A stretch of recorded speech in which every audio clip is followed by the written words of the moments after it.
নমস্কার, শুরু করছি আজকের সংবাদ।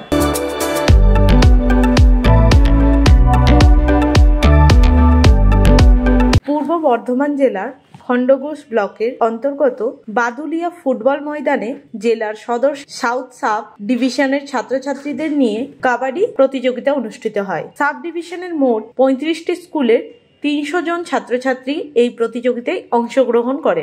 অনূর্ধ্ব 14, 17 এবং 19 এই 3টি বিভাগে কবাডি প্রতিযোগিতা অনুষ্ঠিত হয়। এদিন এখান থেকে সেরা 3টি টিমকে বেছে নেন বিচারকরা। এই 3টি টিম আগামী দিনে মহকুমা ও জেলা স্তরের প্রতিযোগিতায় অংশগ্রহণ করবে। পরবর্তী পর্যায়ে তারা জয়লাভ করলে রাজ্য স্তরের প্রতিযোগিতাতেও অংশগ্রহণ করতে পারবে বলে জানান পূর্ব বর্ধমান জেলা পরিষদের অধ্যক্ষ অপার্থিব ইসলাম। তিনি বলেন, এই মাঠের পরিবেশ খেলার অনুকূল। এখানে অতীতেও বহু ক্রীড়া প্রতিযোগিতা সাফল্যের সঙ্গে অনুষ্ঠিত হয়েছে। আমরা চাই আগামী দিনে মহকুমা ও জেলা স্তরের প্রতিযোগিতাও এখানে অনুষ্ঠিত হোক। এদিনের এই প্রতিযোগিতার সূচনা পর্বে অন্যান্যদের মধ্যে উপস্থিত ছিলেন পূর্ব বর্ধমান জেলা পরিষদের জনস্বাস্থ্য ও পরিবেশ স্থায়ী সমিতির কর্মাধ্যক্ষ বিশ্বনাথ রায়, খণ্ডঘোষ পঞ্চায়েত সমিতির কর্মাধ্যক্ষ বিদ্যুৎ কুমার মল্লিক প্রমুখ। নমস্কার, আমি সুকান্ত প্রামাণিক স্টেট কার্ড নিউজ রুম থেকে বলছি।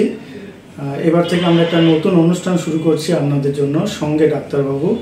অনুষ্ঠানটি আপনারা দেখতে পাবেন প্রত্যেক মঙ্গলবার।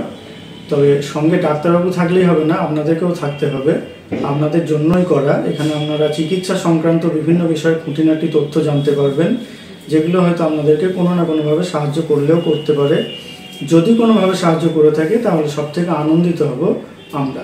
পূর্ব বর্ধমান জেলার জামালপুর ব্লকে আঝাপুর ও পাঁচরা অঞ্চলে সাঁচরা প্রাইমারি স্কুল ও হাবাসপুর প্রাইমারি স্কুলে পাড়ায় সমাধানের ক্যাম্প করা হয়েছে। এই ক্যাম্পগুলি সরেজমিনে পরিদর্শনে যান বিধায়ক অলোক কুমার মাঝি, তৃণমূলের ব্লক সভাপতি তথা পঞ্চায়েত সমিতির পূর্ত কর্মাধ্যক্ষ মেহমুদ খান, পঞ্চায়েত সমিতির সভাপতি পূর্ণিমা মালিক, 2 অঞ্চল প্রধান কাশীনাথ হেমব্রম ও বিকাশ পাকড়ে, অঞ্চল সভাপতি প্রতাপ রক্ষিত ও জয়দেব দাস সহ অন্যান্যরা। 2 ক্যাম্পে উপস্থিত ছিলেন 2 জয়েন্ট বিডিও রুদ্রেন্দ্র নন্দী ও অরিন্দম চন্দ।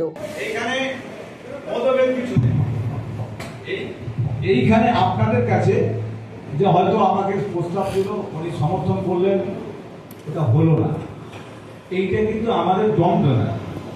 আমরা চাইছি যারা নাম প্রস্তাব একটা হলো না, এই বুথে কারো ব্যক্তিগত 10 লক্ষ টাকা নয়, যিনি সভাপতি হয়েছেন তার নিরপেক্ষতা বজায় রেখে গোটা ওই বুথটা, ওই গ্রামে ওই 10 লক্ষ টাকাটা চালিয়ে দিতে হবে।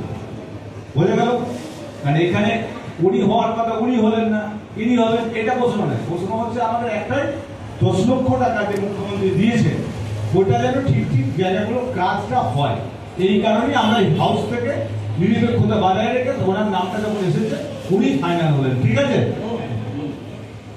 মেহমুদ খান বলেন, পাড়ার সমাধান রাজ্যের মুখ্যমন্ত্রীর একটি যুগান্তকারী সিদ্ধান্ত। উন্নয়নের লক্ষ্যে বুথ পিছু 10 লক্ষ টাকা করে ব্যয় করা হবে সেই নির্দিষ্ট পাড়ায়। পাড়ার মানুষই নিজেদের সমস্যার কথা তুলে ধরবেন, আর তারই ভিত্তিতে সেই পাড়ার সমস্যার সমাধান করা হবে, যা একটি যুগান্তকারী কর্মসূচি বলা যায়। বিধায়ক অলোক কুমার মাঝি বলেন, মুখ্যমন্ত্রী সবসময়ই অনন্য চিন্তা ভাবনা করেন। পাড়ায় সমাধানের মধ্যে দিয়ে যেটুকু উন্নয়ন বাকি আছে সেটাও সম্পন্ন হবে।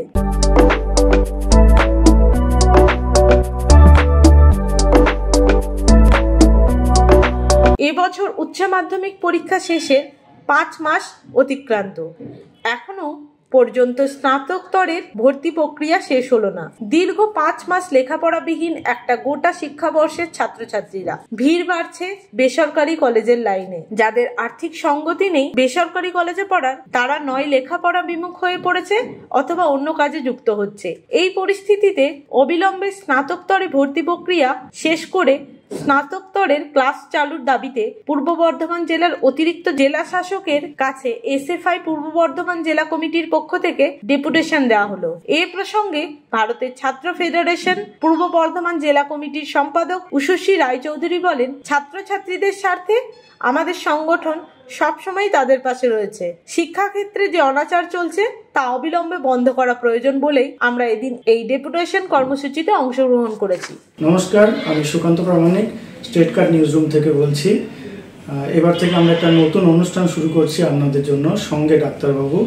অনুষ্ঠানটি আপনারা দেখতে পাবেন প্রত্যেক মঙ্গলবার।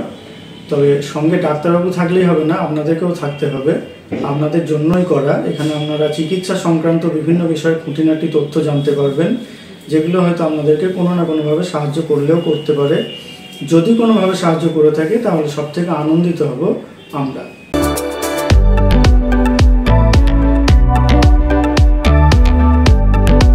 আজকের সংবাদ এই পর্যন্তই। নমস্কার।